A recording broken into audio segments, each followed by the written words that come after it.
Bonjour tout le monde, ça va?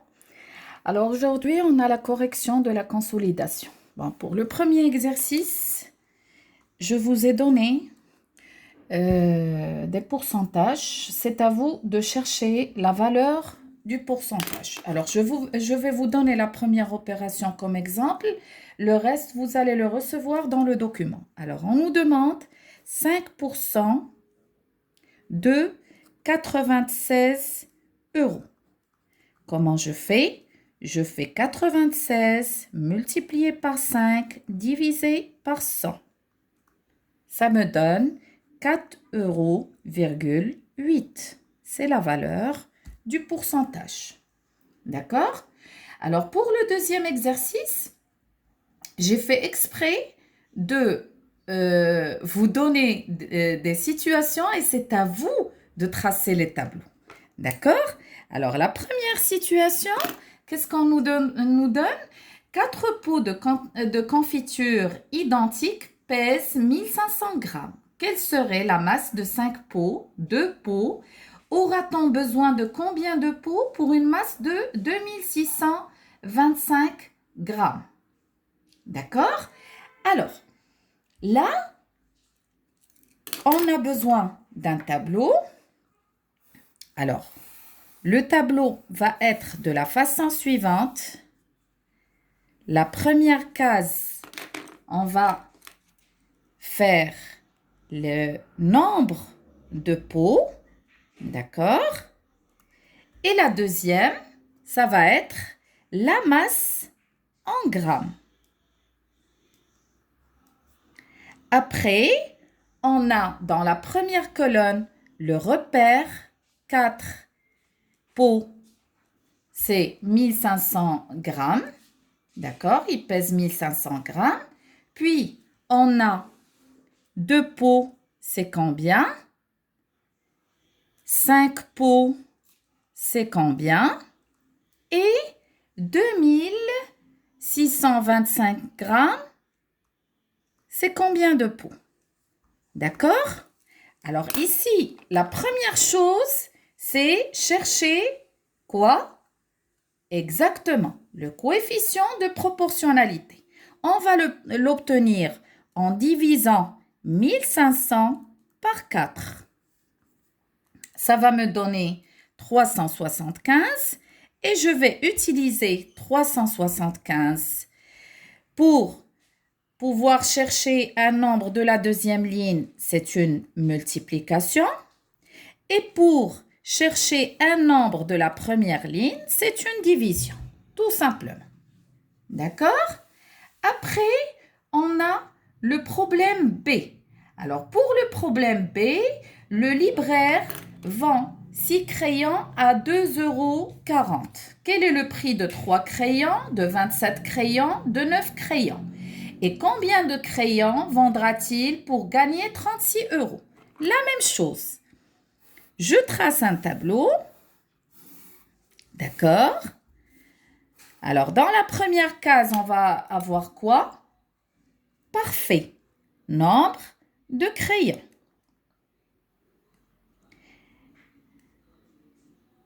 D'accord? Dans la deuxième, exactement, le prix du lot ou bien des crayons. C'est la même chose. D'accord? La première colonne, bien sûr, c'est le repère. 6 crayons à 2,40 €. Quel est le prix de 27 crayons? Quel est le prix de 9 crayons? Quel est le prix de 3 crayons? Et combien de crayons va-t-il vendre pour gagner 36 €? La même chose.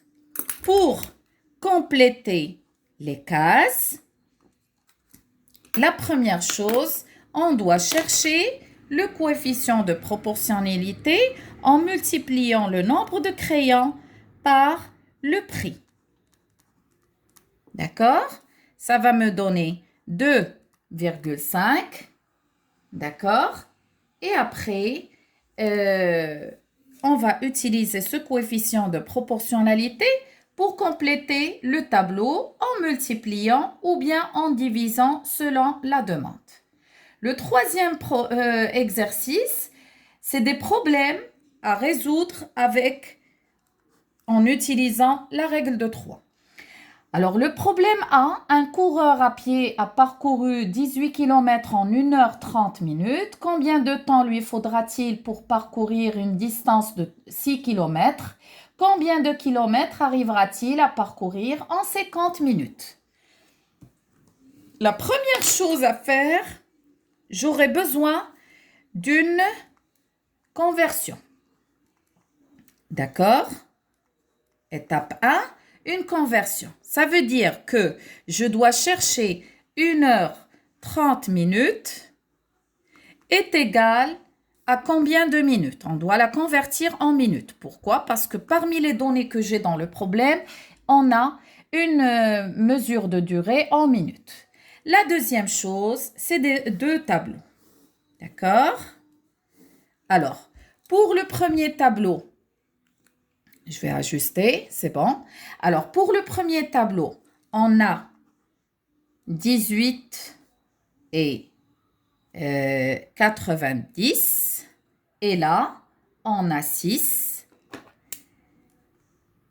J'attends pour compléter en rouge. Alors, c'est 18 km et 6 km, comme je vous dis tout le temps. Dans la même colonne, c'est la même unité de mesure. Ça dépend de la situation, mais c'est toujours la même unité de mesure. Là, minute, minute. Alors, pour chercher, en diagonale, c'est une multiplication, puis après, une division en utilisant la troisième information connue. D'accord? Ça veut dire que je dois faire 90 multiplié par 6 divisé par 18 pour obtenir la durée dont il en aura besoin pour parcourir les 6 km. Alors, pour répondre à la deuxième question, bien sûr, toujours, on a 18 km à parcourir en 90 minutes. Et en 50 minutes, il va parcourir combien de kilomètres? Bien sûr, là, kilomètre, kilomètre, et c'est ce qu'on va chercher. Minute, minute. Alors là, la première chose, c'est la diagonale. 18 multiplié par 50 divisé par 90 pour obtenir le nombre de kilomètres parcourus en 50 minutes. D'accord? Alors maintenant, passons au problème B. Alors pour le problème B,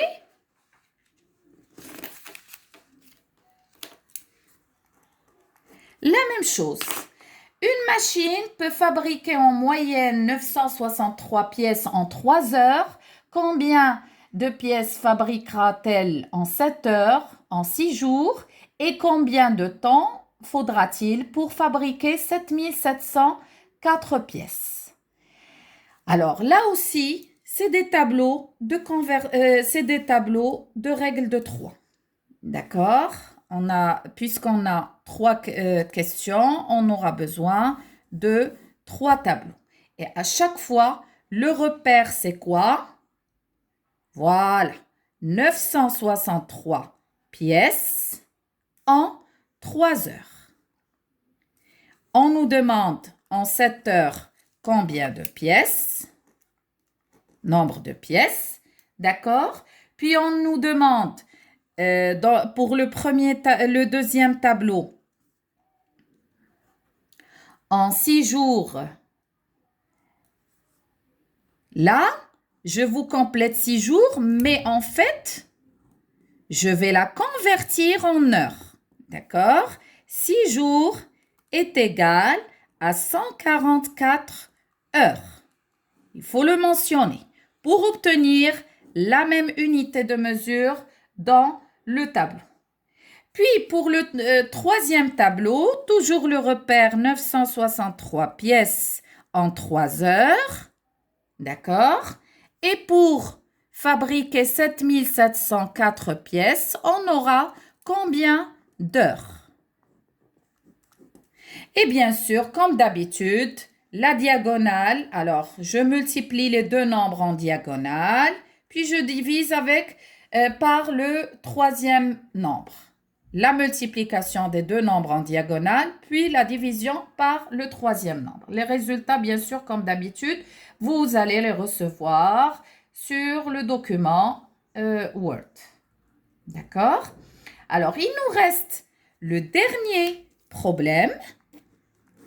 Le problème, c'est en utilisant le pourcentage. Alors, un professeur de CM2 ou bien un professeur de 5e AP passe la commande suivante. 14 livres d'histoire. 14 livres d'histoire. J'écris en abréviation. À 13,40 € chacun. Ou bien l'un. D'accord? Je vais vous donner la première comme exemple. Alors, qu'est-ce qu'on nous a dit? Que le libraire a fait une remise de 5% sur les livres d'histoire. Une remise de 3% sur les livres de géographie et 4% pour les livres de mathématiques. Alors, je vous donne comme exemple la première étape, les livres d'histoire. La première chose que je dois chercher, c'est le prix après remise. Prix après remise. Et pour trouver ça, il faut d'abord chercher la valeur de la remise.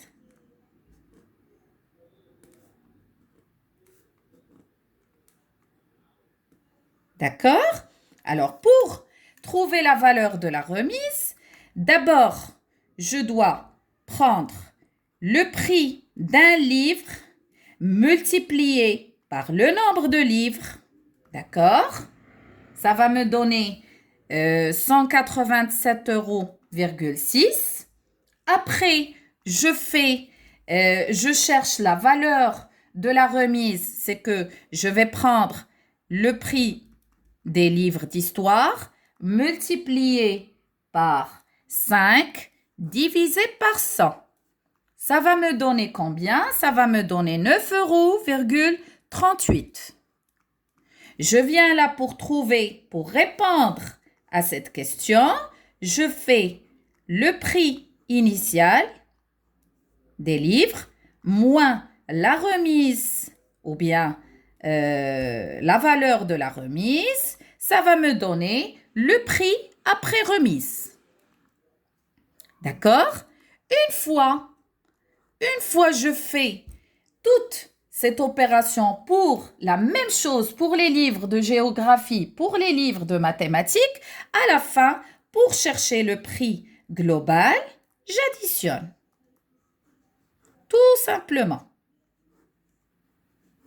D'accord? Alors, le prix global, j'additionne. Ça veut dire que je vais additionner le prix des livres d'histoire après remise, puis le prix des livres de géographie après remise, puis le prix des livres de mathématiques après remise pour trouver quel est le prix global que le monsieur va payer. D'accord? Très bien. Alors, j'espère que c'est bénéfique pour vous ce qu'on travaille et je suis sûre que c'est bénéfique pour vous, ça c'est sûr. Et s'il y a une question quelconque, je serai disponible sur WhatsApp comme d'habitude, d'accord? Je vous souhaite bonne journée, je vous embrasse très très fort, je vous dis que vous me manquez énormément. À très bientôt, Inch'Allah. Gros bisous.